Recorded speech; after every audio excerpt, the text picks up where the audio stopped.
दोस्तों, आज की यह कहानी सिर्फ कहानी नहीं बल्कि यह एक सच्ची घटना पर आधारित है जो कि असम के अर्बन लेजेंड की है। और यह कहानी मुझे आम के ही एक यूट्यूब ने भेजी है जो अलग अलग हॉन्टेड जगहों पर जाकर वीडियोस अपलोड करते हैं। मैं उनके चैनल का नाम नहीं बता सकता क्योंकि उन्होंने मना किया है।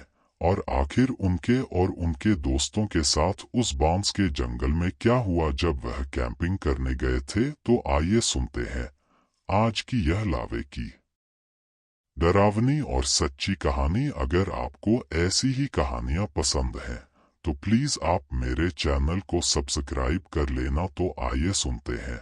अनिकेत, राज, प्रभात, केशव और कौशल पांचों बहुत अच्छे दोस्त थे जिन्हें नाइट कैंपिंग करने का बड़ा शौक था, खासकर जंगलों में, क्योंकि एडवेंचर करना उन्हें बहुत पसंद था। भारत के कई बड़े और घने जंगलों में उन पांचों ने नाइट कैंपिंग की थी और अपने अनुभव को वह सोशल मीडिया पर शेयर किया करते थे। उनके सब्सक्राइबर्स को उनके वीडियोस देखना बेहद पसंद था और सोशल मीडिया से ही यह पांचों अच्छी खासी अर्निंग कर लेते थे जिससे उन्हें काम करने की भी जरूरत नहीं पड़ती थी। अनिकेत इन पांचों में सबसे ज्यादा बेखौफ होकर रहा करता था। किसी भी वार्निंग का उस पर कोई असर नहीं होता था। उसके सामने जैसी भी मुश्किल या खतरा क्यों ना हो, वह उसे हर हाल में पार करने के लिए आगे रहता था। अनिकेत की इस आदत से कभी कभी बाकी के दोस्त कुछ मुश्किल में पड़ जाया करते थे क्योंकि बाकी के दोस्त दिल से थोड़े कमजोर थे। अनिकेत ज्यादातर ऐसी जगहों पर कैंपिंग का प्लान बनाया करता था जहां पर ज्यादा खतरा हो। एक दिन की बात है जब अनिकेत अपने कैंपिंग के लिए अगले डेस्टिनेशन के बारे में सोच रहा था।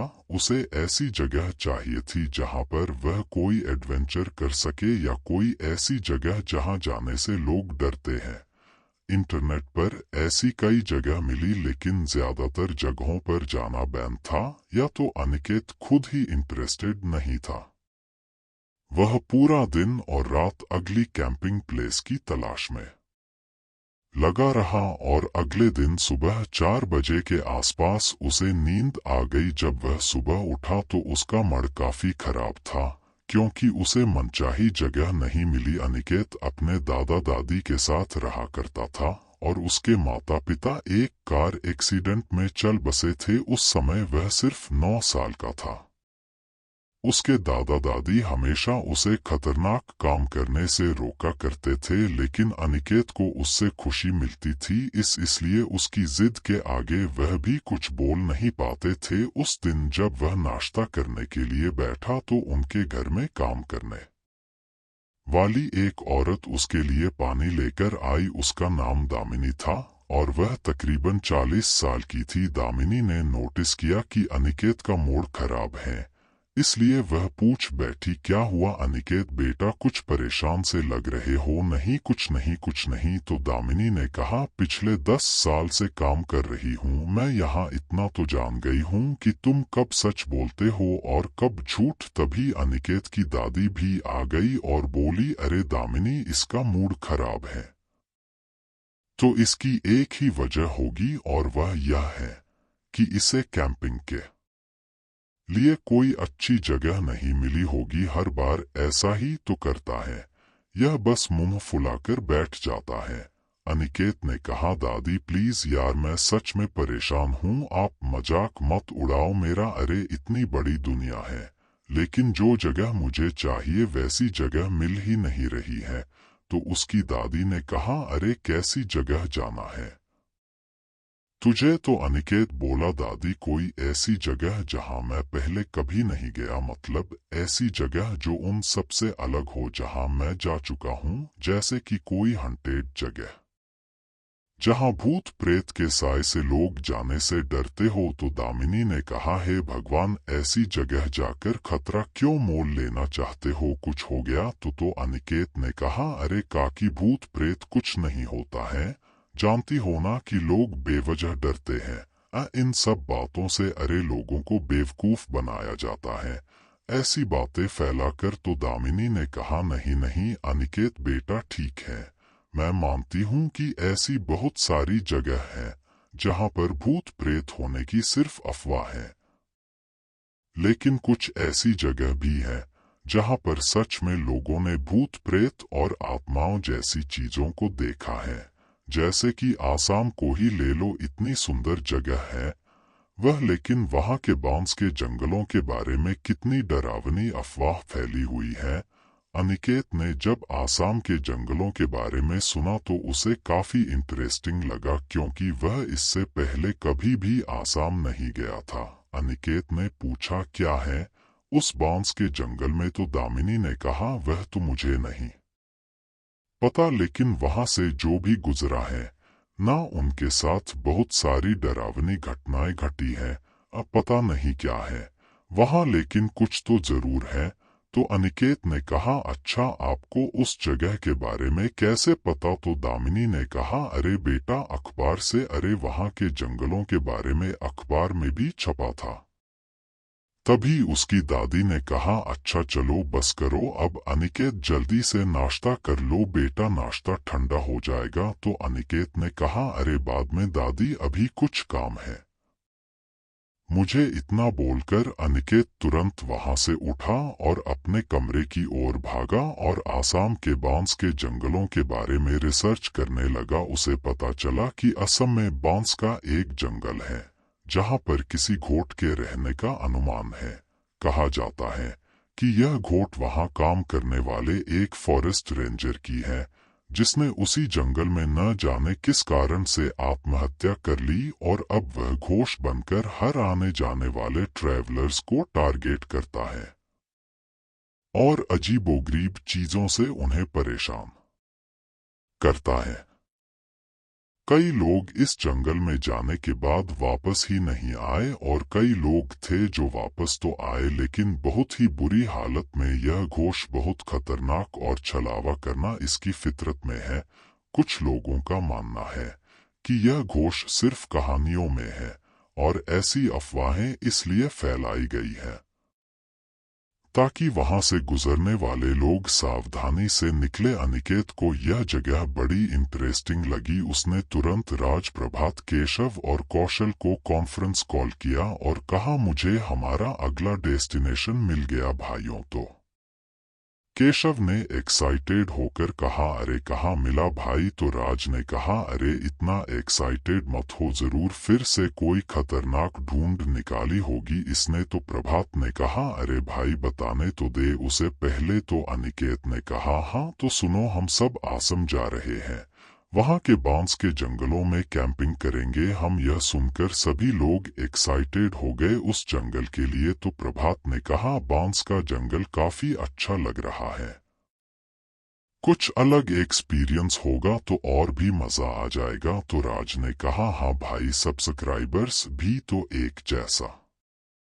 वीडियो देख देख के थक गए हैं, देखते हैं कि बांस के जंगल में क्या अनुभव होता हमें। वैसे चलना कब है यह तो बता। तो अनिकेत ने कहा, अरे परसों ही चलना है भाई, सारी तैयारियां कर लो। सब लोग राजी हो गए। अनिकेत ने फोन कट करने के बाद कहा, अच्छा हुआ मैंने इन्हें बैम्बू घोस्ट के बारे में नहीं बताया, वरना यह साले सब जाने से मना कर देते। देखते हैं अब कितनी सच्चाई है इस बैम्बू घोस्ट में। इसके बाद अनिकेत ने अपनी दादी से आसाम जाने की बात कही, जिसे सुनकर वह बहुत ज्यादा डर गई। दादी ने कहा, तो दादी ने कहा, बावला हो गया है क्या बेटा तू? अरे दामिनी ने बताया ना कि कितनी खतरनाक जगह है, वो कुछ हो गया तो हमारा क्या होगा सोचा है तूने? बिल्कुल नहीं, ऐसी जगह पर जाने की इजाजत नहीं दूंगी मैं तुझे। तो अनिकेत ने कहा, अरे दादी लेकिन मैं सच में जाना चाहता हूँ और मेरे साथ मेरे दोस्त भी तो होंगे ना, कुछ नहीं होगा मुझे, आप फालतू में चिंता कर रहे हो। अरे मेरे चैनल के लिए यह बहुत जरूरी है,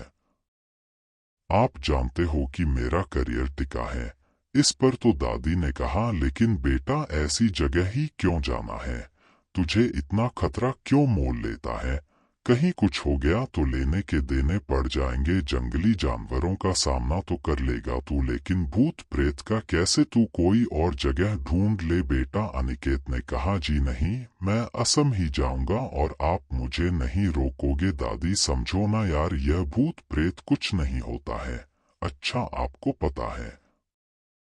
मैंने रिसर्च की थी इस बारे में। और जानते हो क्या पता चला? कि वहां पर जो भी मौत हुई है वह जंगली जानवरों की वजह से या उनकी खुद की लापरवाही की वजह से बस। और यह भूत प्रेत की बस अफवाह फैला दी ताकि लोग वहां से सावधानी से जाएं या वहां जाने की हिम्मत ही ना करें। तो दादी ने कहा, तो उस कहानी से कुछ सीख लेना। अरे कोई तो बड़ी बात होगी ना जिस वजह से ऐसी अफवाह फैली है।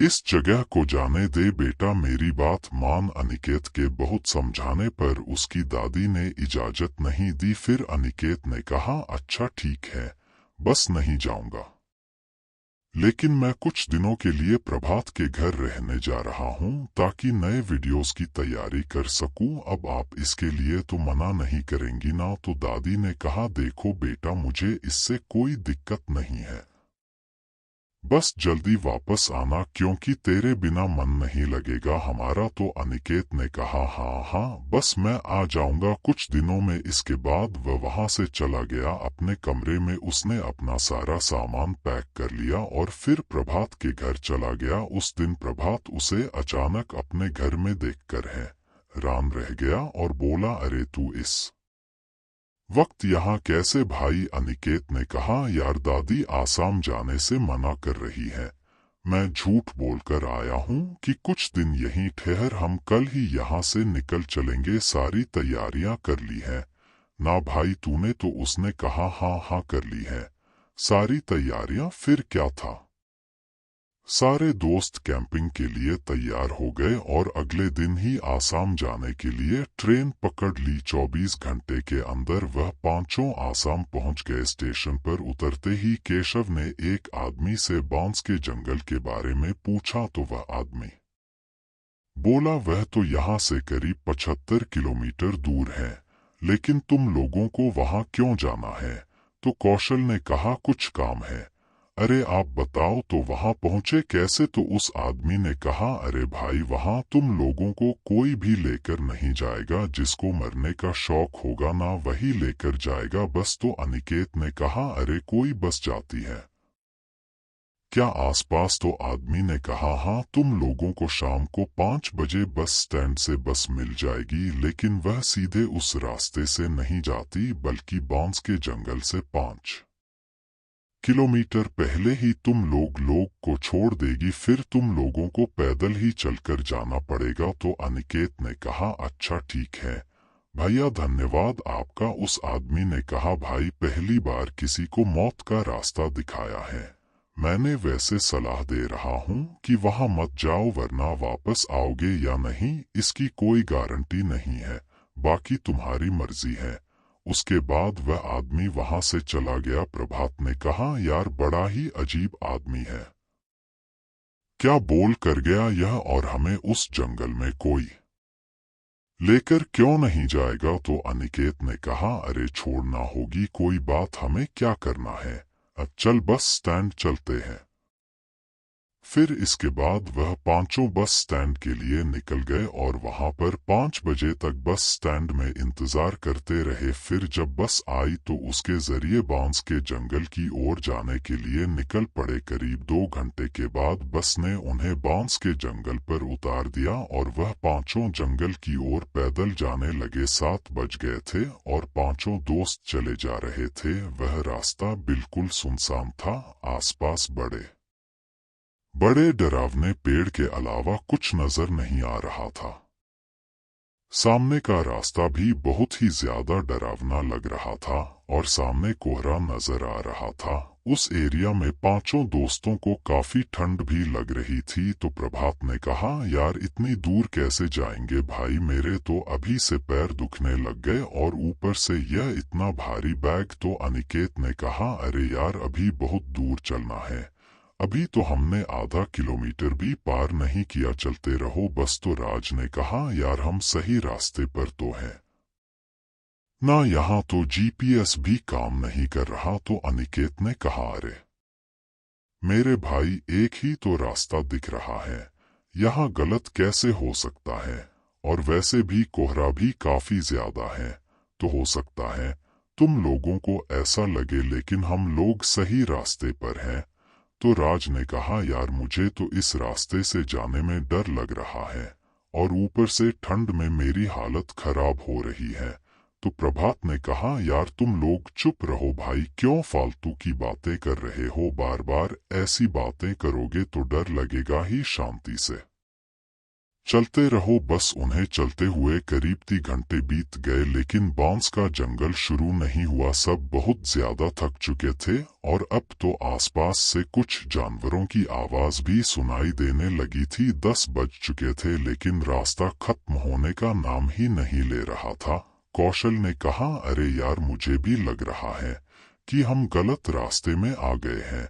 इतना वक्त थोड़ी ना लगता है, वरना सिर्फ 5 किलोमीटर ही दूर था जंगल। तो अनिकेत ने कहा, हाँ यार, लेकिन अब किससे पूछे, एक पंछी तक नजर नहीं आ रहा यहाँ तो। और उस साले बस वाले ने भी यही कहा था कि बस सीधे चलते चले जाना। तो राज ने कहा, यार मैं तो पहले ही कह रहा था, लेकिन तुम लोगों ने तो मुझे चुप करा दिया। अब इससे पहले कि कोई और कुछ बोलता, अचानक से वहां पर तेज हवाएं चलने लगी, जिससे उनके लिए आगे बढ़ना मुश्किल हो गया। अनिकेत बोला, अरे भाई इतनी तेज हवा कैसे चलने लगी? मौसम इतनी जल्दी कैसे बदल गया? राज ने कहा, यार मेरी आंख में तो धूल चली गई, कुछ देख भी नहीं पा रहा हूँ मैं। हवा काफी तेज चल रही थी, इसलिए वो सभी अपनी जगह पर रुक गए और हवा की गति कम होने का इंतजार करने लगे। फिर तकरीबन 10 मिनट के बाद वो तेज हवा चलनी बंद हो गई। केशव ने कहा, शुक्र है,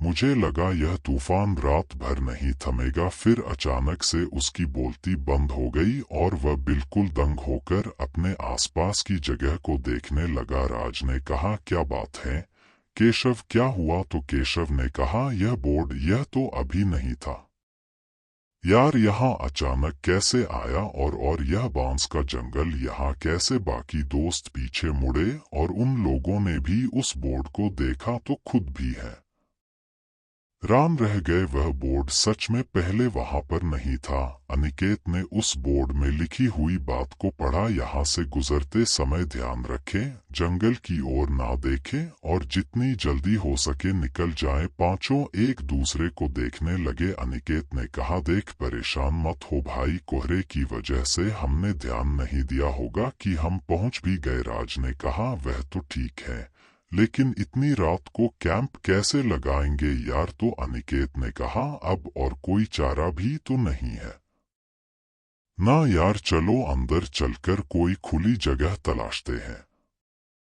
आग जलाकर आज की रात ऐसे ही बिता लेंगे। कौशल उस बोर्ड के चारों तरफ घूमने लगा। उस बोर्ड के पीछे भी कुछ वार्निंग लिखी हुई थी। उसने उसे पढ़ा। 47 साल पहले इस जंगल में एक फॉरेस्ट रेंजर ने आत्महत्या कर ली थी, जिसके बाद इस जंगल में जाने वाले हर आदमी के साथ कोई ना कोई डरावनी घटनाएं घटती है।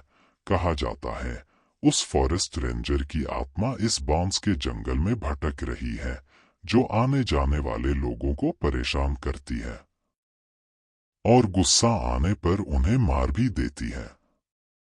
जंगल में प्रवेश करने की भूल ना करें। यह सारी बातें सुनकर सभी घबरा गए, लेकिन अनिकेत के चेहरे पर डर नहीं था, क्योंकि उसे इंटरनेट पर इस बारे में पहले ही पता चल गया था। अनिकेत ने कहा, अबे यार यह सब फालतू बात है भाई, भूत प्रेत कुछ नहीं होता है। ठीक है, जरूर लोगों को डराने के लिए यह बोर्ड लगाया गया है। अनिकेत ने उस बोर्ड को निकालकर साइड में फेंक दिया और जंगल की ओर बढ़ गया। सामने एक सकरा रास्ता था जो पता नहीं कहाँ जाता था। अनिकेत के पीछे बाकी लोग भी चल पड़े। तो राज ने कहा, यार उस बोर्ड में ऐसा क्यों लिखा है?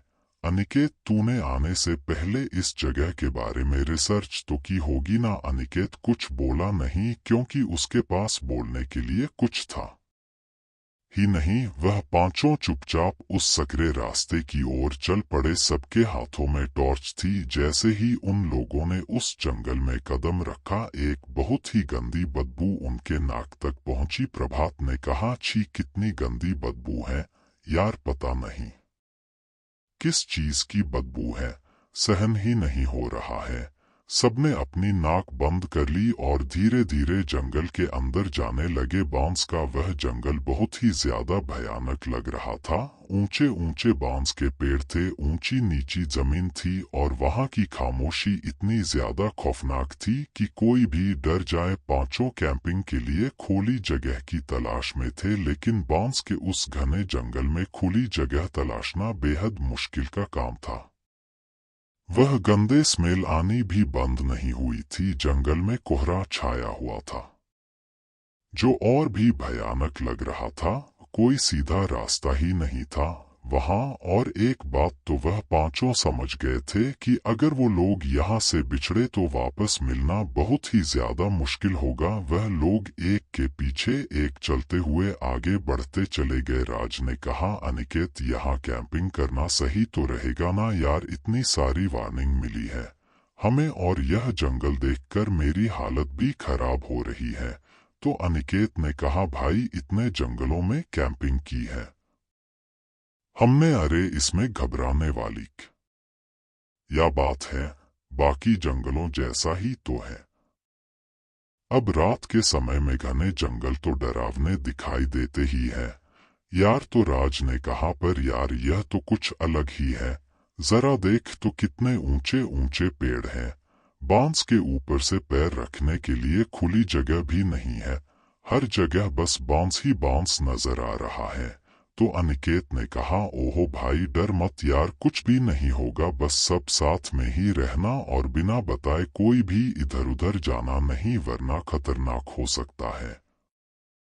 किसी तरह वह लोग बांस के बीच से निकलते हुए आगे बढ़ ही रहे थे कि अचानक से अनिकेत, जो सबसे आगे चल रहा था, वह रुक गया, क्योंकि उसके पैर के नीचे कुछ आ गया था। अनिकेत ने अपने पैरों की ओर टॉर्च की रोशनी दिखाई तो उसे पता चला कि वह एक खोपड़ी के ऊपर खड़ा हुआ है, और वह यह देखकर अचानक से पीछे हट गया। राज ठीक उसके पीछे ही चल रहा था और अनिकेत उससे टकरा गया। राज ने कहा, क्या क्या कर रहा है यार? अरे आगे चलना है भाई, पीछे नहीं। अनिकेत ने उसे उस खोपड़ी की ओर इशारा किया। वो खोपड़ी आधी जमीन के अंदर गड़ी हुई थी और सिर्फ आंखों के ऊपर वाला हिस्सा बाहर था। मानो ऐसा लग रहा था कि वह खोपड़ी जंगल की ही जमीन से बाहर निकलकर झांक रही हो। पांचों उसे देखकर बहुत ही ज्यादा डर गए। अनिकेत ने आसपास टॉर्च की रोशनी घुमाई तो उन लोगों को पता चला कि वहां पर एक नहीं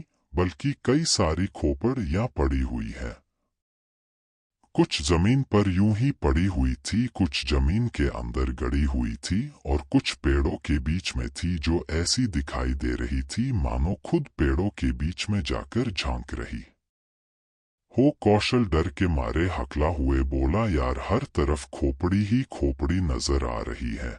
यह बांस का जंगल है या खोपड़ी का यहाँ रहना खतरनाक है। अनिकेत, अभी भी वक्त है, चलो यहाँ से। अनिकेत के अलावा चारों लोग वापस से पीछे मुड़ गए ताकि जंगल से बाहर जा सके, लेकिन यह देखकर उनके होश उड़ गए कि जिस सकरे रास्ते से वह लोग आ रहे थे वह गायब हो चुका है। अनिकेत ने भी यह देखा और डर के मारे उसके भी पसीने छूटने लगे, लेकिन हिम्मत करके वह बोला, यार लगता है चलते चलते हम भटक गए होंगे। देखो, ऐसे में इधर उधर घूमना सही नहीं है यार, हमें रात गुजारने के लिए कोई जगह ढूंढनी ही पड़ेगी। अनिकेत ने इधर उधर देखा और एक ऐसी जगह दिखाई भी दी जो थोड़ी साफ सुथरी और खुली हुई लग रही थी। वह उस जगह की ओर जाने लगा और पीछे पीछे उसके सभी दोस्त आ गए। अनिकेत ने कहा, यह खोपड़ी यहाँ पर जरूर उन लोगों की ही होगी जो यहाँ मरे हैं। लगता है जंगली जानवर बहुत है, यहाँ हमें सावधानी रखनी होगी दोस्तों। तो राज ने कहा, यार डर के मारे मेरी हालत खराब हो रही है, कैसी बात कर रहा है तू? अरे यह जंगल नॉर्मल दिखाई नहीं दे रहा मुझे। यहाँ आने में इतनी प्रॉब्लम हुई, ऊपर से वह रास्ता ही गायब हो गया जिधर से हम आए, और तू अभी भी यहाँ से भागने के बजाय रुकने की बात कर रहा है। यार पागल है क्या भाई तू? तो अनिकेत ने कहा, क्योंकि हम यहाँ कैंपिंग के लिए आए हैं और कैंपिंग करके ही जाएंगे। जरा सोच यहाँ जो हो रहा है वह जब हमारी ऑडियंस के सामने आएगा तो हमारा चैनल कितना बूस्ट होगा। हॉरर इंसिडेंट लोगों को बेहद पसंद आते हैं। अरे भाई यह हमारे लिए बिल्कुल नया होगा, डरो मत, कुछ नहीं होगा। इसके बाद अनिकेत ने अपने बैग को जमीन पर रख दिया और बैग से एक कैमरा निकाला, जैसे उसने बांस के एक पेड़ पर लगा दिया। तो अनिकेत ने कहा, देखो जब हम सब सो रहे होंगे तब यह कैमरा आसपास की सारी चीजों को रिकॉर्ड करेगा। चलो बैठ जाओ और कुछ खा लो, कल सुबह होते ही कैंपिंग के लिए अच्छी जगह ढूंढनी है भाई, फिर कैंप लगाएंगे मस्त एकदम। तो राज ने कहा, यार कहीं यह जिंदगी की आखिरी कैंपिंग ना हो। तो प्रभात ने कहा, भाई मुझे भी इसी बात का डर है, लेकिन अनिकेत ने उनकी बात पर ध्यान नहीं दिया। अब बाकी लोग अनिकेत को छोड़कर तो जा नहीं सकते थे, इसलिए वह सब बैठ गए। अनिकेत ने वहां आग जला दी और जो खाना वो लोग लेकर आए थे उसे खाने लगे। खाना खाने के बाद अनिकेत ने कहा, देखो यार पानी सब थोड़ा थोड़ा ही इस्तेमाल करना, यहाँ पानी की कमी हो सकती है हमें, और कोई भी अकेला कहीं नहीं जाएगा। हम बारी बारी से सोएंगे ताकि कोई खतरा हो तो यहाँ से हम भाग सके। फिर क्या था, सब उसकी हाँ में हाँ मिलाने लगे और आराम करने के लिए बैठ गए। आग की रोशनी में वहां पर पड़ी खोपड़ या साफ नजर आ रही थी। ऐसा लग रहा था जैसे सब उन पांचों को ही घूर रहे हैं।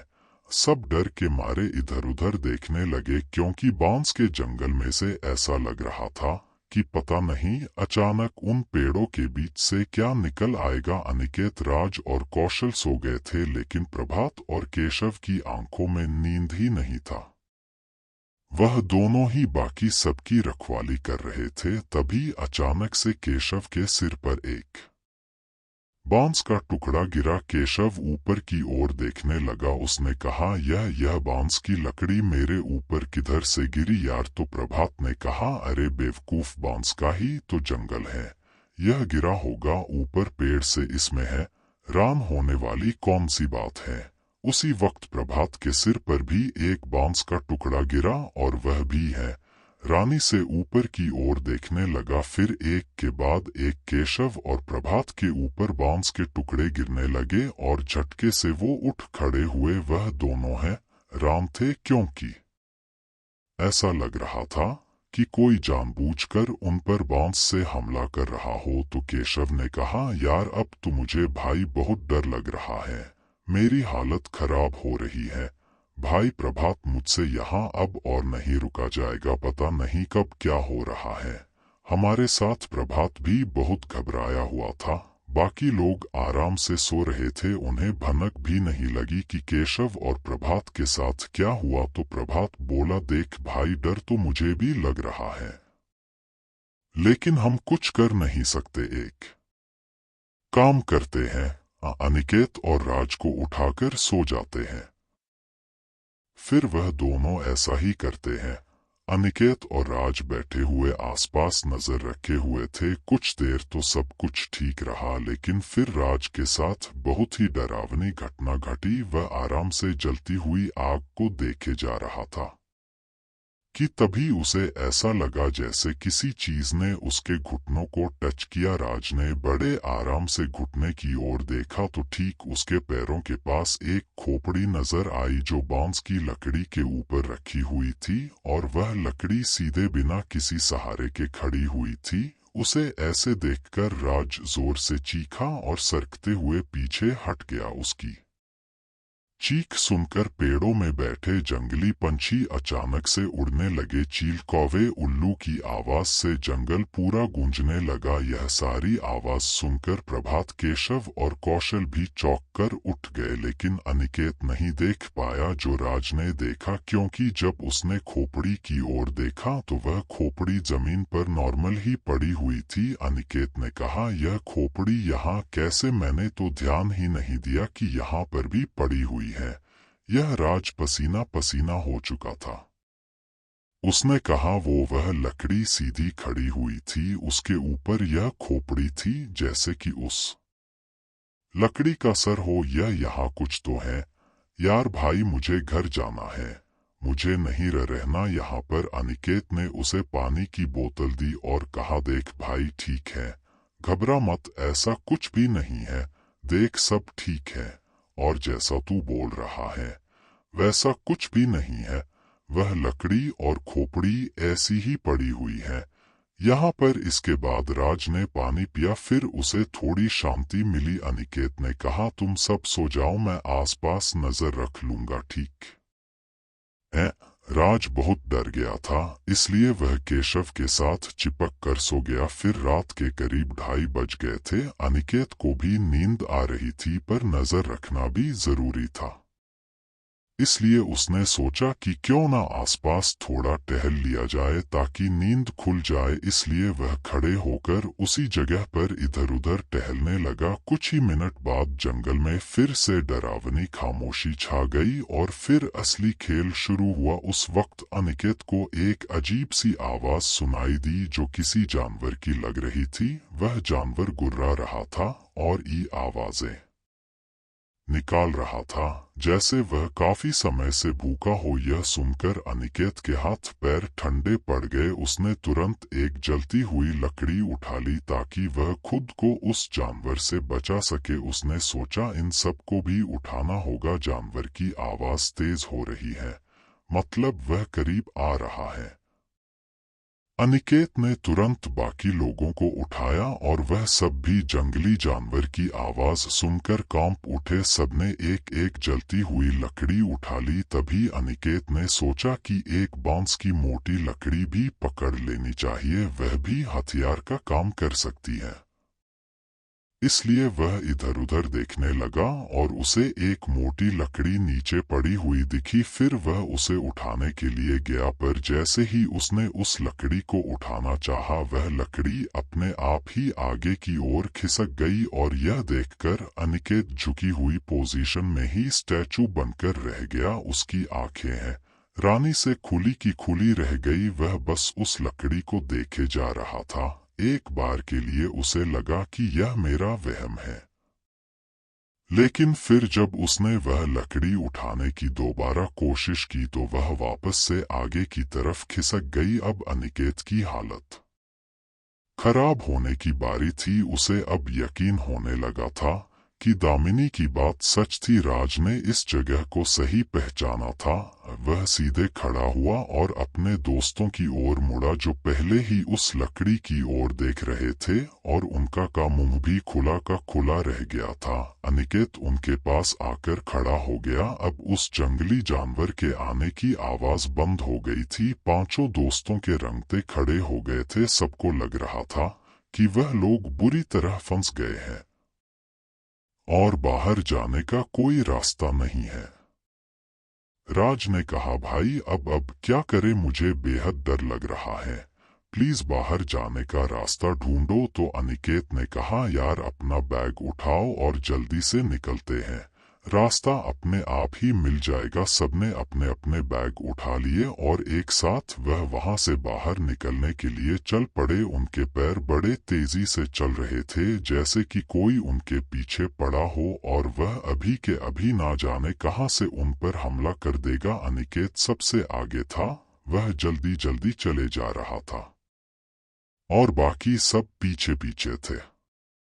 लेकिन जल्दबाजी करने के चक्कर में उन लोगों ने ध्यान नहीं दिया कि आगे बांस की लकड़ियां पड़ी हुई है।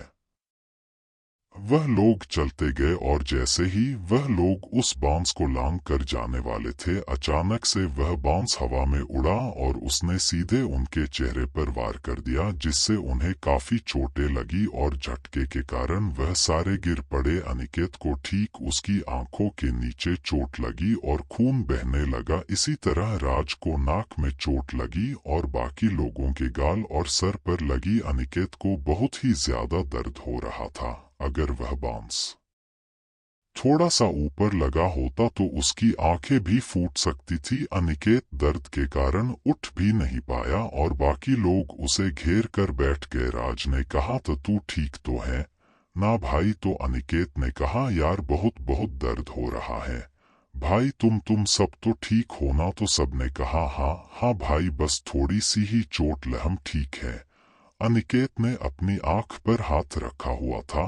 वह खड़ा हुआ और बोला, चलो फिर जल्दी निकलते हैं यहाँ से। वह लोग फिर से चलने लगे, लेकिन इतने में ही उनकी परेशानी खत्म नहीं हुई। जैसे ही वह लोग आगे चले, वैसे ही फिर से ना जाने कहां से उनके ऊपर बांस की लकड़ियों की बरसात होने लगी और उससे उन्हें बहुत ही ज्यादा खरोच आई। पांचों वहां से भागने लगे और इस चक्कर में राज पीछे छूट गया। उसने अपने दो दोस्तों को आवाज दी और बाकी सब उसकी आवाज सुनकर रुक गए। अनिकेत चिल्लाकर बोला, भाई राज कहाँ है यार? तू जल्दी कर यार, नहीं हम सभी मारे जाएंगे। फिर राज जैसे ही आगे बढ़ने वाला था, उसी वक्त ऊपर बांस के पेड़ से एक बांस का बना पुतला उसके सामने लटकता हुआ आ गया और राज फिर से डर के चिल्लाने लगा। इस बार वह इतना डर गया कि जोर जोर से रोने ही लगा। अनिकेत तुरंत उसकी तरफ भागकर आया। उसने लटकते हुए पतले को साइड किया और राज का हाथ पकड़कर भागा। बाकी लोग भी तेज भागने लगे। परेशानी यह थी कि बाहर जाने का रास्ता ही नहीं मिल रहा था। बहुत देर तक भागने के बाद वह सभी लोग वापस उस जगह पर पहुंच गए जहां पर उन लोगों ने आराम किया था। पांचों का शरीर डर के मारे कांपने लगा। अब किसी को कुछ भी समझ नहीं आ रहा था कि उन्हें क्या करना चाहिए। अनिकेत को अब अपनी गलती पर पछतावा होने लगा। उसने कहा यार, यह सारी मेरी ही गलती है। मुझे पता था कि यहाँ पर आसाम का एक अर्बन लेजेंड बैम्बू घोस्ट है, फिर भी मैं तुम लोगों को यहाँ लेकर आया, वह भी बिना बताए। उसकी यह बात सुनकर सभी हैरान हो गए। राज डर के मारे पागल सा हो गया था। उसने अनिकेत को धक्का मारा और बोला, तू पागल है क्या? अरे जब पता था तो बताया क्यों नहीं? यहाँ हम मर भी सकते हैं और अब तुझे एहसास हो रहा है। तो प्रभात ने कहा, गलती हमारी भी है राज, बाहर वार्निंग पड़ी थी हमने, लेकिन उसके बाद भी ध्यान नहीं दिया। अब शांति से यहाँ से बाहर निकलने के बारे में सोचो। तो अनिकेत ने कहा, हाँ यार, हम कुछ ना कुछ करके निकल ही जाएंगे यहाँ से। सब बाहर जाने की तरकीब सोचते हैं और तभी राज को एक आइडिया आता है। वह बोलता है, एक तरीका है भाई, हम बांस में चढ़कर पता कर सकते हैं कि यहाँ से मेन रोड किधर है।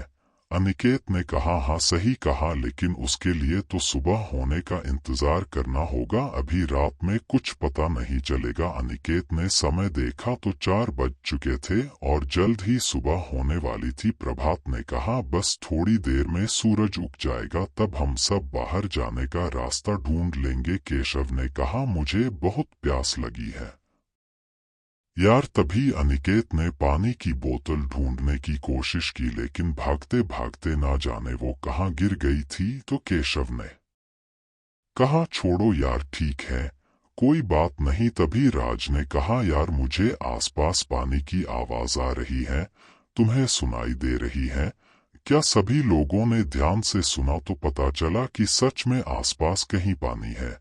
अनिकेत ने कहा, हाँ लेकिन ढूंढे कहाँ भाई? तो राज ने कहा, चलो मेरे साथ चलो, ढूंढते हैं उसे। इसके बाद फिर सब लोग आसपास पानी ढूंढने लगे। थोड़ा आगे जाने के बाद उन्हें एक नदी दिखाई दी। केशव को बहुत प्यास लगी थी, इसलिए वह बिना सोचे समझे जल्दी से नदी की और भागने लगा। उसके दोस्तों ने उसे रोकना चाहा, लेकिन उससे पहले ही अचानक से एक बांस उसके पैर के आगे आ गया, जिससे टकराने के कारण सीधे वह नदी में जाकर गिरा। उसके दोस्त उसे बचाने के लिए भागे। केशव को तैरना नहीं आता था, वह नदी में डूबने लगा, लेकिन सही समय पर राज ने उसका हाथ पकड़कर उसे ऊपर खींच लिया। कौशल ने कहा, दोस्तों, इस जंगल में जितनी देर रहेंगे हमारी जान को खतरा उतना ही बढ़ता जाएगा। चलो, सूरज उगने ही वाला है, हमें सड़क ढूंढनी है।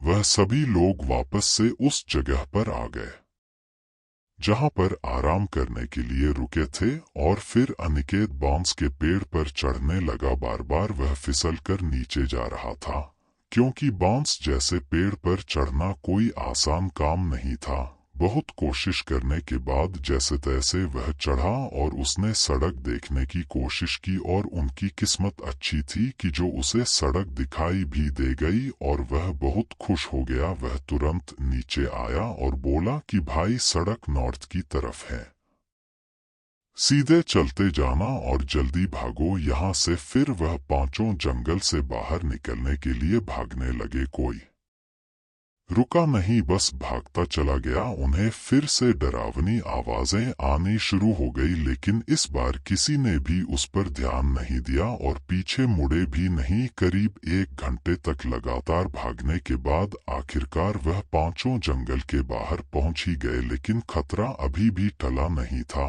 अब उन्हें किसी बस के लिए या किसी से लिफ्ट लेने के लिए 5 किलोमीटर दूर चलना था, क्योंकि उसी रूट से वह रेलवे स्टेशन वापस पहुंच सकते थे। वह सब बहुत थक गए थे और जंगल से बाहर निकलने के बाद सड़क पर ही लेट गए ताकि थोड़ी थकान मिट जाए, लेकिन ज्यादा देर तक वो वहां रुक भी नहीं सकते थे, इसलिए उन लोगों ने फिर से चलना शुरू कर दिया। 3 घंटे के बाद वह जैसे तैसे उस रूट पर पहुंची गए, और किस्मत से उसी वक्त एक ट्रक वहां से गुजर रही थी, जिससे उन लोगों ने लिफ्ट मांगी। यह सफर उनके लिए रोमांचक भी था और डरावना भी। जल्दबाजी में अनिकेत अपना कैमरा भी उसी बांस के जंगल में भूल गया, और इस बात का उसे बहुत अफसोस हो रहा था, क्योंकि इस ट्रिप से उन्हें कोई भी फायदा नहीं हुआ। वह जानता था कि बिना सबूत के अगर वह अपने चैनल पर अपने इस अनुभव को शेयर करेगा तो लोग इसे कहानी ही समझेंगे, फिर चाहे इसमें कितनी भी सच्चाई ही क्यों ना हो। वह पांचों अपने घर पहुंच गए। अनिकेत ने अपनी दादी को कुछ भी नहीं बताया, क्योंकि वह जानता था कि उसकी दादी उसकी खटिया खड़ी कर देगी। यह सफर वह पांचों दोस्त कभी भुला नहीं पाए और ना ही कभी भुला पाएंगे। तो दोस्तों, यह कहानी यहीं पर समाप्त होती है।